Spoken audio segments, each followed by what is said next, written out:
एक ऐसा किला जिसे 16वीं सदी में बसाया गया और जो करीब 300 सालों तक आबाद रहा। लेकिन आज उसी किले को भारत की सबसे डरावनी जगहों में से एक कहा जाता है।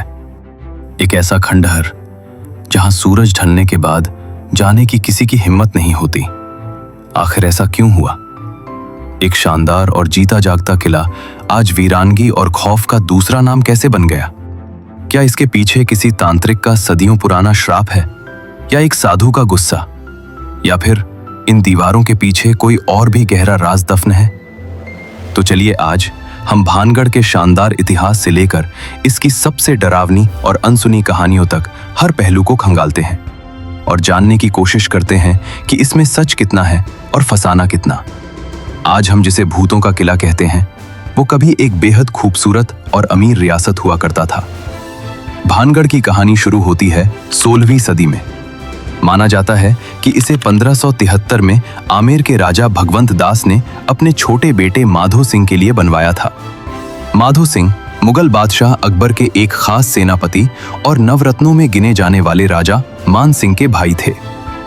ये किला अरावली की पहाड़ियों के बीच सरिस्का अभयारण्य की सीमा पर बसा था और ये सिर्फ एक किला नहीं बल्कि अपने आप में एक पूरा शहर था।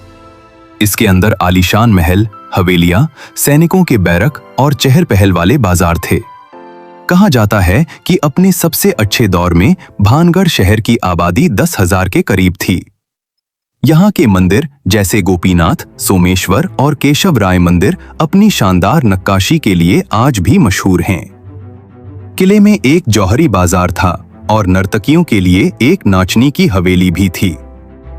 7 मंजिला शाही महल दूर से ही अपनी शान दिखाता था, हालांकि आज उसकी कुछ ही मंजिलें बची हैं। करीब 300 साल तक यह शहर आबाद रहा, एक ऐसा सेंटर जहां कला, संस्कृति और व्यापार खूब फल फूल रहा था। यहाँ की सड़कें लोगों की आवाज से गूंजती थीं और रातें उत्सवों से रोशन रहती थीं। लेकिन सवाल वही है, इतना जिंदा दिल शहर आखिर एक वीरान, खामोश खंडहर में कैसे बदल गया? इसका जवाब हमें एक नहीं बल्कि 2 अलग अलग कहानियों में मिलता है। 2 ऐसे श्राप जिनकी गूंज आज भी भानगढ़ की हवाओं में महसूस होती है। पहली और कम मशहूर कहानी एक तपस्वी साधु गुरु बालू नाथ की है। कहते हैं कि जिस जमीन पर किला बन रहा था वो गुरु बालू नाथ की तपस्या की जगह थी। राजा माधो सिंह ने किला बनाने के लिए उनसे इजाजत मांगी। साधु ने एक शर्त पर हाँ कहा कि किले या उसकी किसी भी इमारत की परछाई कभी भी उनकी तपस्या वाली जगह पर नहीं पड़नी चाहिए। उन्होंने चेतावनी दी कि जिस दिन ऐसा हुआ पूरा शहर तबाह हो जाएगा। राजा माधो सिंह और उनके वंशजों ने इस शर्त का हमेशा मान रखा। लेकिन पीढ़ियों बाद राजा अजब सिंह ने इस चेतावनी को नजरअंदाज कर दिया और किले को और ऊंचा बनवा दिया। नतीजा वही हुआ जिसका डर था। महल की परछाई साधु की पवित्र जगह पर पड़ गई और उसी पल उनका श्राप हकीकत बन गया। कहते हैं साधु के क्रोध ने भानगढ़ को ऐसा उजाड़ा कि वो फिर कभी बस नहीं पाया। ये तो थी पतन की पहली कहानी, लेकिन जो कहानी सबसे ज्यादा मशहूर है वो जुनून, धोखे और बदले की एक दर्दनाक दास्तां है। ये कहानी है भानगढ़ की राजकुमारी रत्नावती की, जो अपनी खूबसूरती के लिए पूरे राजपूताना में मशहूर थीं। उनकी सुंदरता के चर्चे दूर दूर तक फैले थे और कई राजकुमार उनसे शादी करना चाहते थे। उसी राज्य में सिंधिया सेवरा नाम का एक तांत्रिक भी रहता था जो काले जादू में माहिर था। एक दिन बाजार में उसकी नजर राजकुमारी पर पड़ी और वो उन पर मोहित हो गया। वो जानता था कि एक तांत्रिक और राजकुमारी का मेल नामुमकिन है, इसलिए उसने राजकुमारी को हासिल करने के लिए काले जादू का सहारा लिया। एक दिन जब राजकुमारी की दासी उनके लिए बाजार से इत्र या तेल खरीद रही थी, तो तांत्रिक ने मौका देखकर उस इत्र पर वशीकरण मंत्र फूंक दिया। उसका प्लान था कि जैसे ही राजकुमारी उस इत्र को छुएंगी, वो उसकी ओर खिंची चली आएंगी। लेकिन राजकुमारी रत्नावती जितनी सुंदर थीं, उतनी ही समझदार भी। उन्होंने किसी तरह तांत्रिक की ये चाल भांप ली। गुस्से में आकर राजकुमारी ने वो इत्र की शीशी पास की एक बड़ी चट्टान पर दे मारी।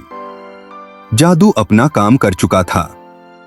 वो अभिमंत्रित तेल लगते ही चट्टान फिसलकर सीधे तांत्रिक की ओर लुढ़कने लगी। इससे पहले कि तांत्रिक भाग पाता, चट्टान ने उसे कुचल दिया। लेकिन मरते मरते उस तांत्रिक ने भानगढ़ को श्राप दिया, जैसे आज मैं मर रहा हूं वैसे ही यह पूरा राज्य बर्बाद हो जाएगा। यहाँ कोई जिंदा नहीं बचेगा और जो भी मरेगा उसकी आत्मा हमेशा इन्हीं खंडरों में भटकती रहेगी, उसे कभी मुक्ति नहीं मिलेगी। कहानी के मुताबिक तांत्रिक का शाप बहुत जल्द सच हो गया। कुछ ही समय बाद भानगढ़ और पड़ोसी राज्य अजबगढ़ के बीच एक भयानक लड़ाई छिड़ गई। इस जंग में भानगढ़ की पूरी सेना के साथ साथ राजकुमारी रत्नावती समेत हजारों आम नागरिक भी मारे गए। एक ही झटके में वो हंसता खेलता शहर लाशों के ढेर में बदल गया। जो लोग जिंदा बचे वो श्राप के डर से रातों रात शहर छोड़कर भाग गए। भानगढ़ एक अमीर रियासत से एक मनहूस और वीरान जगह बन गया। हालांकि इतिहासकार इसके वीरान होने की एक और वजह बताते हैं। उनका मानना है कि 1720 के आसपास जब सवाई जय सिंह ने जयपुर को अपनी राजधानी बनाया तो भानगढ़ जैसी छोटी रियासतों का महत्व कम हो गया और धीरे धीरे लोग यहां से चले गए। वजह चाहे जो भी हो, उस दिन के बाद भानगढ़ फिर कभी आबाद नहीं हो सका। सदियां बीत चुकी हैं, लेकिन भानगढ़ का रहस्य आज भी कायम है। ये किला अब भारतीय पुरातत्व सर्वेक्षण की देखरेख में है और सबसे अजीब बात है ASI का वो बोर्ड जिस पर साफ लिखा है कि सूर्योदय से पहले और सूर्यास्त के बाद किले में रुकना सख्त मना है। हालांकि अधिकारी इसकी वजह जंगली जानवरों का खतरा और अंधेरे में हादसों का डर बताते हैं, पर स्थानीय लोगों के लिए ये इस बात का सबूत है कि रात में यहाँ कुछ तो ऐसा है जो ठीक नहीं है। जो लोग दिन में भी यहाँ घूमने जाते हैं उनमें से कई एक अजीब सी उदासी और भारीपन महसूस करने का दावा करते हैं। कुछ लोगों ने अजीब आवाजें सुनने की बात कही है, जैसे किसी के रोने या चीखने की, औरतों की चूड़ियों के खनकने की या फिर दूर से आते संगीत की धुनें। कई पर्यटक ये भी कहते हैं कि उन्हें लगा जैसे कोई साया उनका पीछा कर रहा हो। कहानियां तो यहां तक हैं कि जिसने भी रात में रुकने की जुर्रत की वो सुबह वापस नहीं लौटा। अब ये किस्से कितने सच हैं और कितने मनगढ़ंत ये कोई नहीं जानता, लेकिन यही डर और रहस्य है जो हर साल लाखों लोगों को अपनी ओर खींच लाता है। तो आखिर भानगढ़ का सच है क्या? क्या ये वाकई भारत की सबसे भूतिया जगह है जहां हजारों आत्माएं आज भी कैद हैं? या ये सिर्फ लोक कथाओं और हमारे डर का एक जाल है? कुछ लोग मानते हैं कि ये कहानियां शायद खजाना ढूंढने वालों को दूर रखने के लिए गढ़ी गई थीं। हो सकता है कि खंडहरों के बीच से गुजरती हवा की आवाज को किसी ने चीख समझ लिया हो। लेकिन दूसरी तरफ उन अनगिनत लोगों के अनुभव हैं जो यहाँ कुछ अजीब महसूस करने का दावा करते हैं। ASI का रात में एंट्री पर बैन इस रहस्य को और भी गहरा बना देता है। भानगढ़ का सच शायद इतिहास, लोक कथाओं और इंसानी मनोविज्ञान के बीच कहीं छिपा है। ये एक ऐसी ऐतिहासिक त्रासदी की जमीन है जहां हजारों लोगों ने अपनी जान गंवाई थी और शायद यही उदासी आज भी वहां की हवाओं में महसूस होती है। भानगढ़ एक शानदार रियासत के उदय और उसके दर्दनाक पतन की कहानी है। ये एक ऐसे श्राप की दास्तां है जो आज भी इन खंडहरों में जिंदा मालूम पड़ता है। आखिर भानगढ़ का असली सच क्या है? एक श्राप, एक ऐतिहासिक घटना या सिर्फ हमारे मन का वहम? इसका जवाब शायद हमेशा के लिए इन खंडहरों की खामोशी में ही दफन रहेगा। आपको इस बारे में क्या लगता है?